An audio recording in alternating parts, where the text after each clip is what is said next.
ब्रह्मा विष्णु महेश। इस श्रृंखला के आरंभ में ही हमने आपको दिखाया कि इन त्रिदेवों ने पृथ्वी पर दत्तात्रेय के रूप में अवतरित होने के लिए कैसी दिव्य लीला रचाई।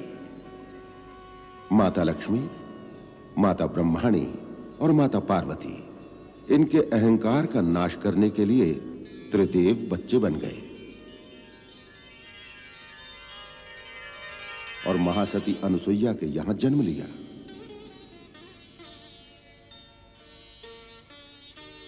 पितामह ब्रह्मदेव चंद्रमस के रूप में, भगवान विष्णु दत्तात्रेय के रूप में,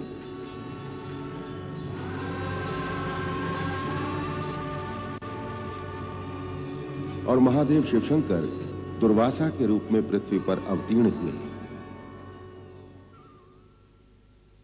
यहां यह बताना आवश्यक होगा कि स्वयं दत्तात्रेय में ही ब्रह्मा विष्णु महेश ये त्रिदेव समाये हैं। मैं संपूर्ण विश्व में व्याप्त हूं, मैं सर्वांतर्यामी हूं। ये जगत मुझ में समाया है और मैं इसमें। किंतु मैं इस जगत में व्याप्त नहीं हूं। ये जगत त्रिगुणात्मक है और मैं त्रिगुणातीत।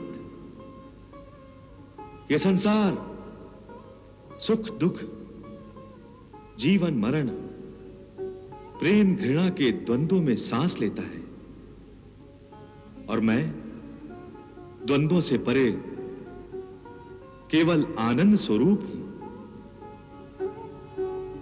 मेरा अवतार द्वंद्वों की कीच में फंसे मानवों को सीधी राह पर लाने के लिए ही हुआ है। त्रिदेवों ने पृथ्वीलोक पर तो जन्म लिया, परंतु उनका प्रादुर्भाव कैसे हुआ? हम सर्वदा कहते आए हैं कि ब्रह्मा, विष्णुदेव और शिवशंकर अजन्मा है। अजन्मा अर्थात जिसका जन्म नहीं हुआ। यदि जन्म नहीं हुआ तो त्रिदेव प्रकट कैसे हुए? हम एक बात अवश्य मानते हैं कि इस सृष्टि का संचालन एक दैवी शक्ति करती है और इसी दैवी शक्ति को हम विराट पुरुष कहते हैं, आदिदेव कहते हैं, महाविष्णु कहते हैं। इस विराट पुरुष ने ही अपनी शक्ति द्वारा, अपने तेज द्वारा सृष्टि के निर्माण के लिए, उसका पालन और संहार करने के लिए ब्रह्मदेव, विष्णुदेव और महादेव को प्रकट किया है। परंतु यहां यह भी कहना आवश्यक होगा कि जब प्रकाशमयी दिव्य सृष्टि होती है तब साथ साथ अंधकारमयी असुर सृष्टि भी होती है, जो दिव्य प्रकाश का भक्षण करके सृष्टि विकास को भंग करती है। शिवलोक आज से महादेव शिवशंकर का नहीं, हमारा होगा।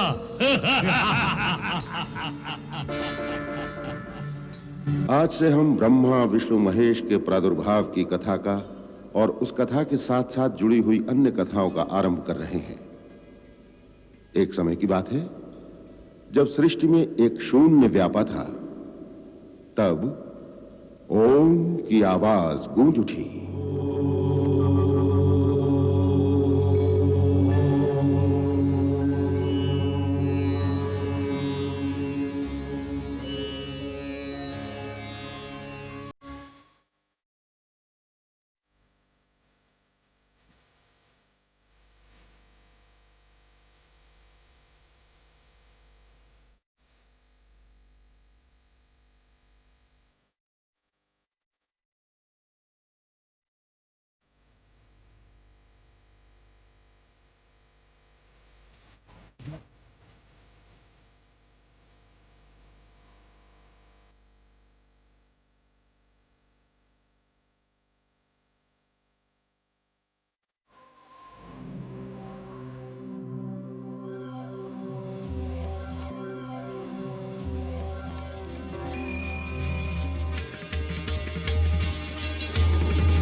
हे विराट पुरुष, हे आदिदेव, हे सच्चिदानंद, निद्रा देवी का प्रणाम स्वीकार कीजिए।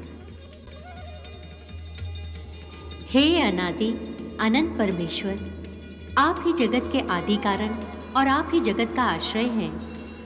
हे महाप्रभु, आप भी जानते हैं कि सृष्टि उद्भव के लिए व्याकुल हो रही है। आप जागेंगे नहीं तो सृष्टि का उद्भव नहीं होगा महाप्रभु, क्योंकि सृष्टि तो आपके नेत्रों में निवास करती है। हे सृष्टि के भाग्य विधाता, सृष्टि का निर्माण तभी होता है जब आप अपने नेत्र खोलते हैं। आपके नेत्र बंद कर लेने से सृष्टि का विलय हो जाता है। अतः हे विराट पुरुष, हे आदिदेव, हे महाप्रभु, योग निद्रा से जागिए। जागिए महाप्रभु, जागिए। जागिए महाप्रभु, जागिए।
कल्याणमस्तु।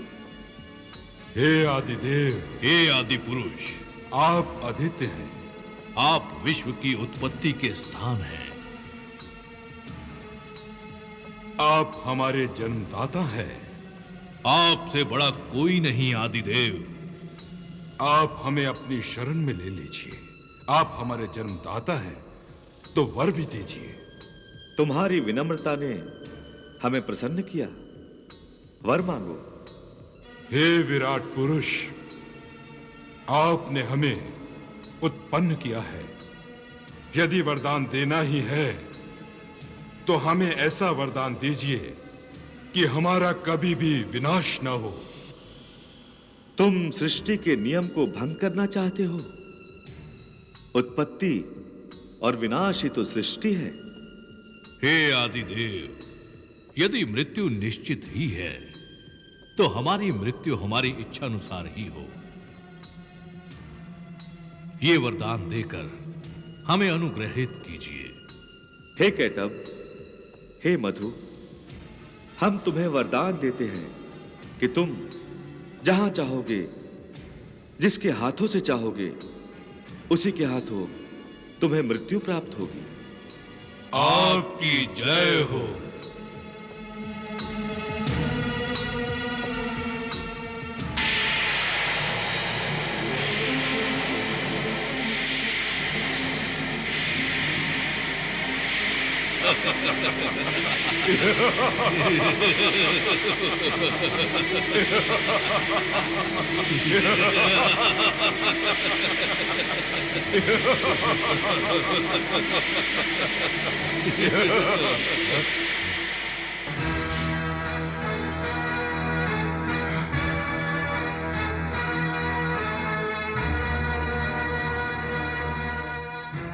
कैटब, हाँ मधु, वो कौन है? वो कोई तेजस्वी पुरुष लगता है मधु। उसे देखकर मेरे पेट में कुछ होने लगा है। मेरे पेट में भी। खाना खाने के लिए कुछ चाहिए। इस समय तो कुछ और दिखाई नहीं देता मधु। मधु, इस समय तो केवल वो तेजस्वी पुरुष ही है। इसे खाएंगे तो पेट में तेज ही तेज भर जाएगा। चलो इसे खाते हैं।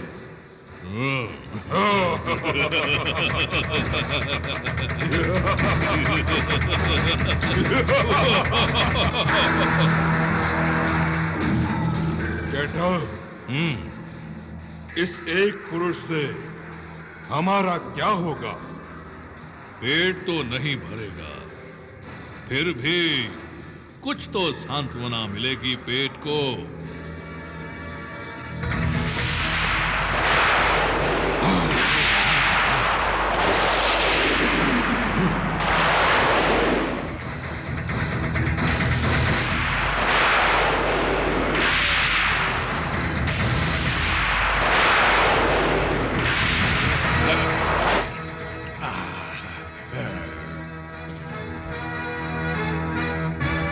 हम दोनों अमर हैं मूर्ख। तुम क्या हमें कोई भी हानि नहीं पहुंचा सकता। अब मैं तुम्हें अपना ग्रास बनाऊंगा।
भोजन बड़ा स्वादिष्ट था कैटब। हमें और भोजन चाहिए। हाँ।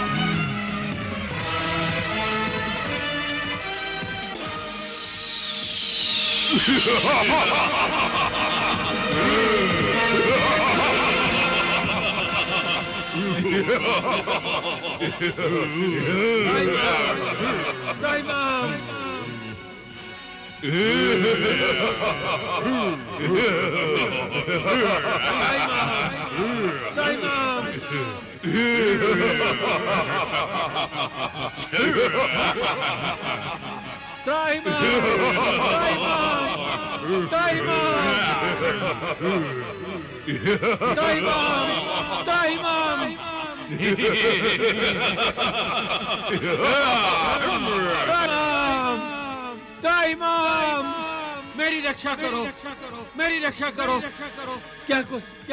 क्या कोई है जो मेरी रक्षा करे? इन दो असुरों से मेरी रक्षा करो।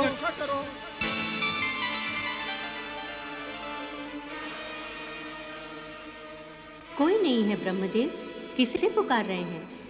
आपके बिना अभी तक किसी की उत्पत्ति ही नहीं हुई है। तो ये दो असुर? केवल यही दो असुर हैं अभी तक इस सृष्टि में, और ये दोनों आपको खाना चाहते हैं। अतः मुझे कोई नहीं बचा सकता? कोई मेरा रक्षक नहीं है? वो विराट पुरुष जो आपके जन्मदाता हैं, वही आपकी रक्षा करेंगे। ब्रह्मदेव, उनकी शरण में जाइए।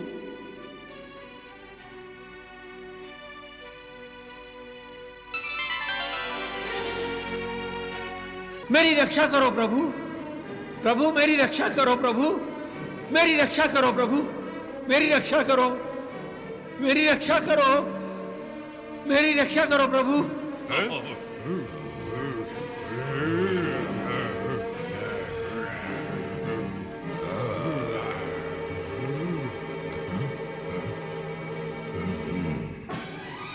कहां खो गया वो मधु? कहां जाएगा? चलो उसे ढूंढते हैं।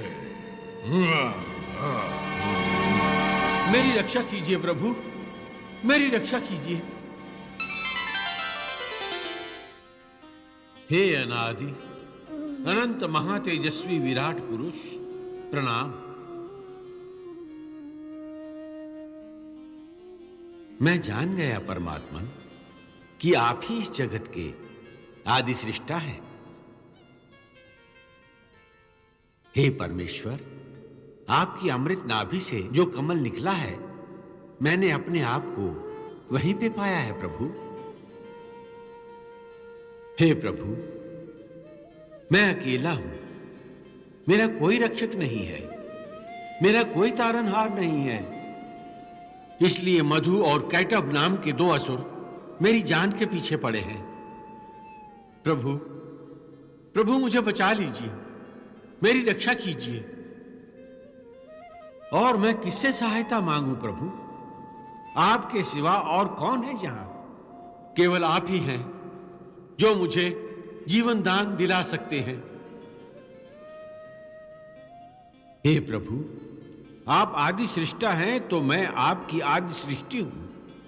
आपको अपनी रचना की रक्षा करनी ही होगी प्रभु। आपको मेरी रक्षा करनी होगी प्रभु, मेरी रक्षा करनी होगी प्रभु। हे ब्रह्मदेव, आप सृष्टि की रचना करने वाले मेरा रूप हो।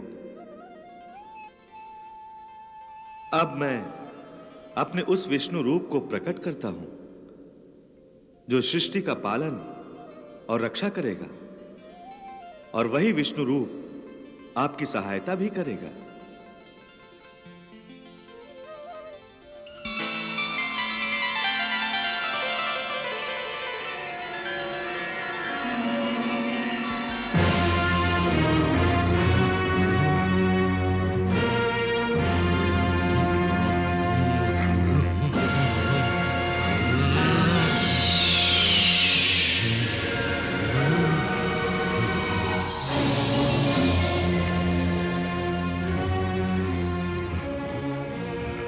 ऐसा कैसे हो सकता है मधु? हाँ, कहां जा सकता है वो तेजस्वी पुरुष?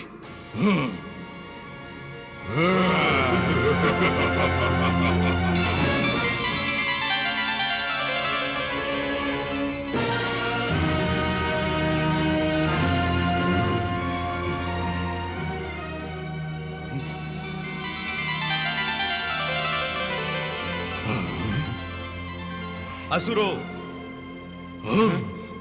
हे असुरों,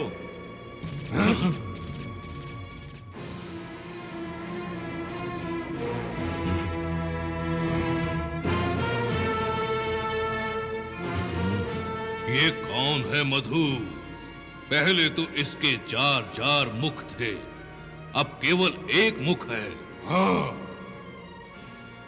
जरूर ये कोई मायावी ही है।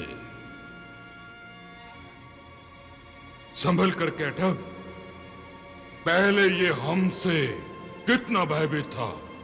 हमें देखकर रक्षा रक्षा करता भाग गया था। अब देखो हमारे सामने ये कैसे अकड़कर खड़ा है। पहले हमें ये देखना है इसके पास कौन सी माया है। ये मायावी नहीं है? हैं? अरे ये असुरों, जिन्हें तुम देख रहे हो वो साक्षात परब्रह्म का रूप है, परमात्मा है ये।